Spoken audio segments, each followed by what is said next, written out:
In Ohio are looking for a jail inmate who escaped after taking an officer's gun, crashing his squad car, and handcuffing him to the steering wheel. The manhunt continues for 32-year-old Brandon Powell. He is considered extremely dangerous. Powell was being transported from a psychiatric hospital in Toledo to the Paulding County Jail, where he'd been booked on rape charges. Officers are focusing their search in an area near US 27, just a few miles from the town of Paulding. News Channel 15's Angelica Robinson is back from Ohio now and joins us in the studio. Heather, I spent some time over near the area where police are searching for Brandon Powell. It's a heavily wooded area, but there's also a lot of homes. People who live there say they've been on edge since hearing the news and hoped police would be able to find him before nightfall. Helicopters flying overhead. The helicopter, he's hovered over a few woods. As police canvass the area on the ground.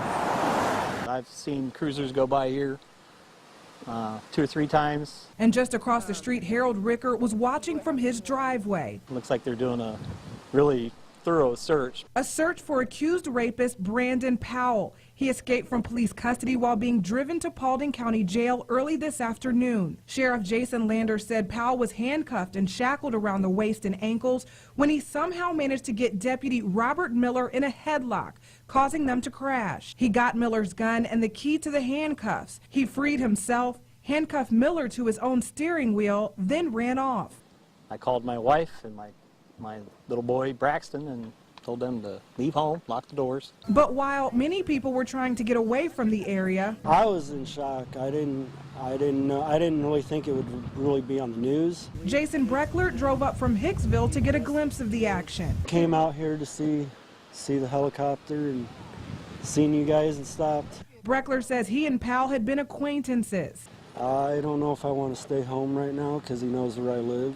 Authorities set up a perimeter for their search. County Road 122, 176, 133, and State Route 111, all blocked, forming a square mile. We're still holding to our belief that he's contained within that perimeter. Authorities say he is armed and dangerous and not to approach him. Breckler says he can attest to that. He's not a good guy. If you see him, call the police.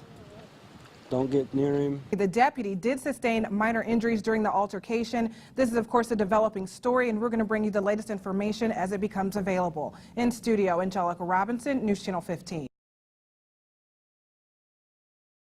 A man accused of robbing a Family Dollar was arrested with the help of a Good Samaritan. Harold Jackson was taken into custody last night after a man held him at gunpoint until police arrived. News Channel 15's Angelica Robinson joins us now with this story. Well, it really started off like a typical evening for Eric Spicer. He was getting ready to walk his dog, but then he saw a man that was in the bushes. He knew something was wrong. He began doing his own detective work, then tried to negotiate with the guy. He soon realized he had a gun, but Spicer had a gun too. I was about where you were at, and I ordered him to lie down and wait for the police.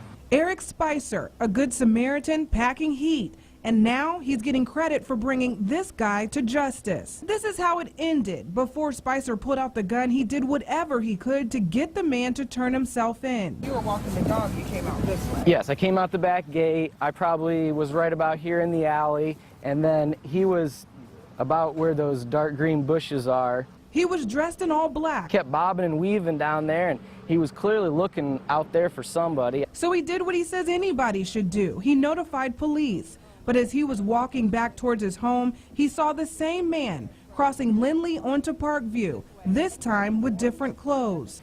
I knew it was him, and he was probably 10 feet away when I told him, hey, you know, the police are right there. You should just give up. The suspect wasn't ready to give up. He wanted to hide. I told him no, I wouldn't hide him, and I asked him just to sit down right here on the stoop, and I told him he should just wait for the police, that they had a canine, and he was going to get bit and hurt if he didn't. And he asked him to get rid of the gun. You're going to get in a lot of trouble for that handgun. You should just go throw that up on that porch. I pointed at my front porch.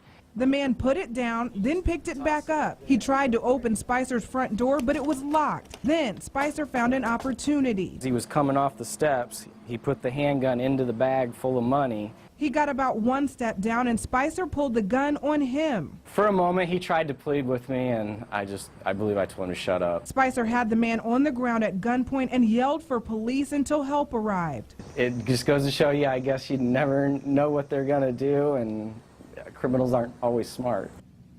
Police later determined that the suspect actually had a BB gun in his possession. Still, at the time, Spicer didn't know, so it could have turned out a lot worse. Yeah. Developing now, a shooting on Lily Street. Police say a suspect walked up to the house and shot a man in broad daylight. It happened just before 4 o'clock. News Channel 15's Angelica Robinson joins us live from where it happened with the very latest. Angelica. Brett and Heather, still a very heavy police presence here at the 4100 block of Lily Street as police work to investigate a shooting that happened just before 4 o'clock this afternoon. Now, step out of the way so you can take a look behind me. At one point, there were more than a dozen police cars working to investigate this. Now, the house that's in question is the second house down. That's 4105 Lily Street. Police say that a man was shot outside of that home. They say that it appears the suspect who shot that man arrived on foot, and that person was taken from the home in critical condition. Right now, we're waiting for an updated condition of that man. Now, it's unclear if the person who was shot lived there or not. They have not released any details about the victim of this shooting, and there's no clear suspect description. So right now, police are talking to witnesses, trying to figure out, what happened here and what led up to this shooting. Now, this is, of course, a developing story, and we will continue to bring you all the information we get as it becomes available. For now, reporting live on Lily Street, Angelica Robinson, News Channel 15.